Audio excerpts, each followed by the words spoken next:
One morning, not long ago, I was out for a run, and I was about 2 miles from my house in South Harting, and I was coming through here, this little hamlet that they call Quebec, and suddenly I got the feeling like I was being watched. So I stopped and turned, looked over my shoulder, and I saw him. I couldn't believe my eyes. Just on the other side of the fence was this magnificent stag, standing, motionless. It was like something out of the Scottish Highlands. I half expected a kilt-clad clansman to come out of the woods, but of course this isn't Scotland. It's West Harting, and as it turns out, the stag I saw was part of a bigger herd of deer, a much bigger herd that's part of Sky Park Farm. The actual farm is about a mile up the lane, and it's where 3 different species of deer are being reared. Red deer, like my friend with the impressive antlers, white deer, and Sika deer. But you can see dozens of them hanging out and wandering around in the fields that stretch north along the lane that heads towards Rogate. Essentially, Sky Park is a deer farm, but they also have a really nice restaurant here. They've got a farm shop, and they also have a visitor center where you can go in and learn all about, you guessed it, deer. As the UK's largest wildland mammal, the red deer is the most recognizable.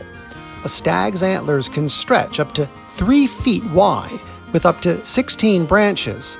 The animals shed their antlers each year, and when they regrow, they're used as weapons to see off rivals, at least in the wild. As farm animals, red deer are said to be as tame as cattle, and are also the most efficient converters of grass to meat. Compared to other species of deer, they produce larger cuts of venison, but let's not go there just yet. Sika deer, also known as northern spotted deer, are originally from Asia. They were introduced into Britain in 1860. Sika deer have white spots on their coats, and a white patch on their rump, and a short white tail. You can also spot a Sika deer by its relatively small head. These gentle creatures graze on grasses and browse on shrubs, tree shoots, and tree bark. They're also happy to receive handouts from the farm's visitors. I'll let you in on a little secret. At the farm entrance, you have to pay to walk through and see the deer. But there are public footpaths a bit further afield that wind around the back of all the pastures. So I mean, why pay when you can legally go the sneaky back way?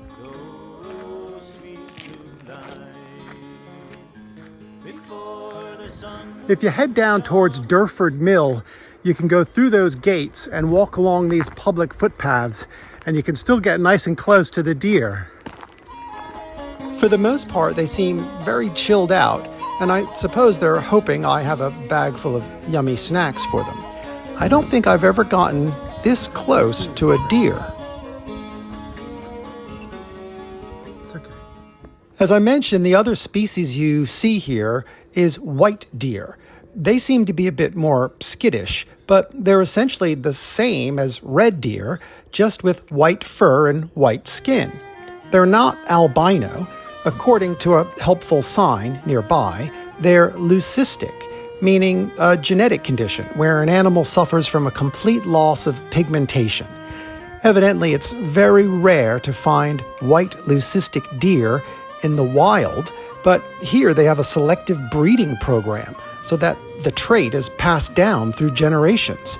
They're kind of like magical creatures out of a Harry Potter film, huh?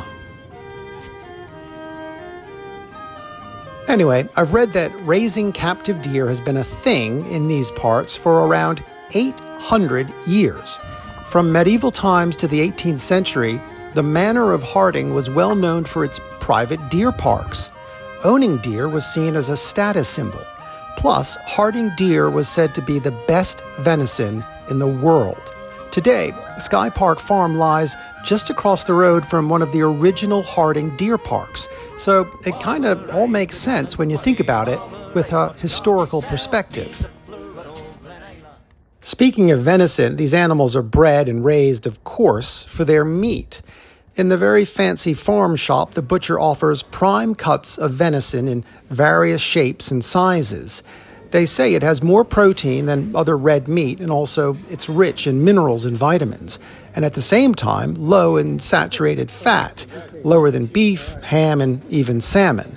So I guess it's a healthier option for us carnivores. Even if you don't like venison, it's kind of fun looking at all the deer. They seem very gentle and sweet. And let's face it, if you're out for a run or a walk, you don't usually get a chance to get this close to an animal you usually see from afar, grazing in a field or running through a forest. If you're lucky, they may even hold still, so you can take a really nice photo. Thanks for watching. I'll see you next time.